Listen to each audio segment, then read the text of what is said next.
بسم اللہ الرحمن الرحیم اللہم یا رحمان یا رحیم ویا ارحم الراحمین وصلی علی من ارسلتہ رحمتا للعالمین۔ معزز خواتین و حضرات، آج کا جو ہمارا عنوان ہے دعائے موسیٰ علیہ السلام ہے۔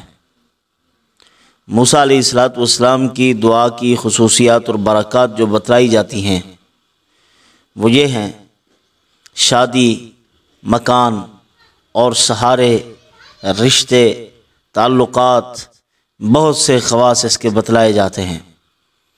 وہ دعا بتلانے سے پہلے میں تھوڑا سا اس کا پس منظر آپ کی خدمت میں عرض کر دوں۔ وہ یہ ہے، ایک دن موسیٰ علیہ السلام دوپہر کے وقت فرعون کے محل سے نکلے۔ دو آدمیوں کا آپس میں جھگڑا ہو رہا تھا۔ ایک آدمی نے مدد کے لیے پھکارا۔ حضرت موسیٰ علیہ السلام نے دوسرے کو کہا چھوڑ دو۔ وہ فرعون کی کچن کا پرسنل اس کا ملازم تھا۔ وہ اصل میں یہ کہتا تھا کہ یہ لکڑیاں اٹھاؤ اور فرعون کے گھر پہنچاؤ۔ وہاں سے مزدوری لیتا تھا، غریبوں کو مفت میں پیستا تھا۔ تو اس غریب آدمی نے کہا آپ ہمیں دیتے کچھ نہیں ہیں اور کام روزانہ ہم سے لیتے ہیں۔ تو موسیٰ علیہ السلام نے اس قبطی کو کہا، قبطی فرعون کی قوم کے لوگ تھے، انہوں نے کہا چھوڑ دو۔ اس نے کہا نہیں چھوڑتا۔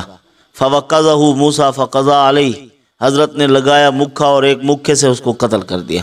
وہ وہیں مکے کی مرہون منت ہوا، ختم۔ ایک مکے سے جان نکل گئی۔ اب موسیٰ علیہ السلام دوسرے دن دوبارہ آئے تو دیکھا وہی آدمی جھگڑ رہا ہے اور ادھر قاتل کو تلاش کیا جا رہا تھا کہ اصل قتل کرنے والا کون ہے۔ تو اس نے پھر پکارا۔ موسیٰ علیہ السلام اسی کی طرف جانے لگے جو ان کی اپنی قوم کا تھا کہ مجھے لگتا ہے تیرا قصور، کل اس سے لڑ رہا تھا، آج اس کے ساتھ لڑ رہا ہے، منافق آدمی۔ تو حضرت آگے بڑھنے لگے تو اس نے زور سے کہہ دیا اچھا کل آپ نے اس کو قتل کیا تھا، آج مجھے مارنے لگے ہو۔ تو اب جو ڈھونڈ رہے تھے قاتل، جو دوسرا آدمی تھا فرعون کی قوم کا، اس نے بھی جا کے بتلا دیا، کہا کہ وہ آپ تلاش کر رہے ہیں، وہ آپ کے گھر میں جو رہ رہا ہے یہی قاتل ہے موسیٰ علیہ السلام۔ تو ایک آدمی دوڑتا ہوا موسیٰ علیہ السلام تک خبر پہنچاتا ہے کہ حضرت فرعون کی دربار میں آپ کے خلاف مشورہ ہو رہا ہے، آپ یہاں سے چلے جائیے۔ موسیٰ علیہ السلام وہاں سے دوڑے اور سیدھا مدین پہنچے۔ وہاں ایک کنویں کے قریب آئے، بیٹھے، درخت کا سایہ تھا، درخت کے سائے میں بیٹھ گئے۔ کنواں تھا، لوگ آئے، اپنی بکریوں کو پانی پلایا اور موسیٰ علیہ السلام دیکھتے رہے۔ بعد میں ایک طرف کھڑی ہوئی دو لڑکیاں، نوجوان، خاندانی آدمی دور سے نظر آتا ہے کہ یہ خاندانی ہے، وہ کھڑی رہی اور انہوں نے وہ پتھر کی چٹان کنویں کے اوپر ڈالتے تھے، چشمے کے اوپر، وہ دے کر لوگ چلے گئے اور وہ ٹھہری رہی۔ اب پریشان کہ اس کو ہٹائے کون، ہم بکریوں کو پانی پلائیں۔ تو جس کو بہت سے نوجوان اکٹھے مل کے اٹھاتے تھے، موسیٰ علیہ السلام نے اکیلے اٹھایا، ایک طرف کر دیا، انہوں نے بکریوں کو پانی پلایا، وہ چلی گئیں اور موسیٰ علیہ السلام درخت کے نیچے بیٹھ کر وہی دعا پڑھنے لگے جس کے بارے میں آج آپ کو ہم بتلانے لگے ہیں۔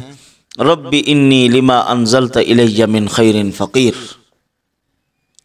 اے اللہ میں بہترین فقیر ہوں، من خیر فقیر، اے اللہ میری طرف اپنی رحمت کو نازل فرما۔ رب انی لما انزلت الی من خیر فقیر، میں سب سے زیادہ تیرا محتاج ہوں، میرے اوپر اپنا کرم نازل فرما، رحم فرما، میرے حالات ٹھیک کر دے۔ اللہ تعالیٰ نے ان کی شادی کروائی اور ایک نبی کی بیٹی کے ساتھ اللہ تعالیٰ نے ان کو بیاہا، ازدواجی تعلق ان کا فرمایا، اور اسی طرح اللہ تعالیٰ نے گھر بھی عطا فرمایا اور نبوت سے بھی نوازا۔ عصائے موسوی جس کو کہتے ہیں، وہ بھی شعیب علیہ السلام نے ان کو مرحمت فرمایا تھا۔ اب وہ جن کی بکریوں کو پانی پلایا تھا وہی بچیاں گھر میں گئیں۔ حضرت شعیب علیہ السلام سے کہا ابا جان، ایک نوجوان ہمیں نظر آیا ہے، بڑا دیانتدار، امانت دار ہے، اس نے تو آنکھ اٹھا کے ہماری طرف دیکھا ہی نہیں، بس آیا پتھر ہٹایا، ہم نے بکریوں کو پانی پلایا اور وہ جا کے بیٹھ گیا۔ تو امانت دار بھی ہے اور طاقتور بھی، کام بھی کر سکتا ہے، بہتر ہے آپ اس کو اپنے پاس رکھ لیں اپنے کام کاج کے لیے۔ انہوں نے فرمایا جاؤ بلا کے آؤ۔ وہ گئی بیٹی ان کی بلانے کے لیے، حضرت موسیٰ علیہ السلام ان سے آگے چلنے لگے کہ آپ میرے پیچھے چلیں، غیر محرم ہے تو مجھے بتلا دینا کہ ادھر جانا ادھر جانا، میں آگے چلتا چلوں گا۔ تو بہرحال جب وہ آئے، احداہما تمشی علی استحیاء، قرآن کہتا ہے نبی کی بیٹی جب آئی تو اس کی رفتار سے، اس کی چلن چال سے، اس کی گفتار سے، یعنی اس کے کردار سے نبوی اثر ٹپک رہا تھا، حیا کی پیکر تھی وہ۔ تو موسیٰ علیہ السلام ان کے گھر میں پہنچے۔ حضرت شعیب علیہ السلام نے فرمایا ان دو بیٹیوں میں سے جس کا آپ انتخاب کریں میں آپ کو دیتا ہوں، اس کے لیے آپ کے لیے جو حق مہر ہے وہ مقرر کر رہا ہوں۔ آپ 8 سال تک میری بکریاں چرائیں گے، اگر 10 کر دیں گے تو آپ کا احسان ہوگا۔ تو موسیٰ علیہ السلام نے 10 سال ان کی بکریاں چرائی، اللہ پاک نے ان کو گھر بھی عطا فرمایا، ان کو بیوی بھی عطا فرما دی۔ تو یہ دعا جو آدمی اہتمام کے ساتھ پڑھتا ہے، اللہ تعالیٰ اس آدمی کی شادی کا انتظام بھی کر دیتے ہیں، اس کے گھر مکان کا بھی انتظام کر دیتے ہیں، اس کے زندگی کے سارے معاملات محض اللہ پاک اپنے فضل سے آسان فرما دیتے ہیں۔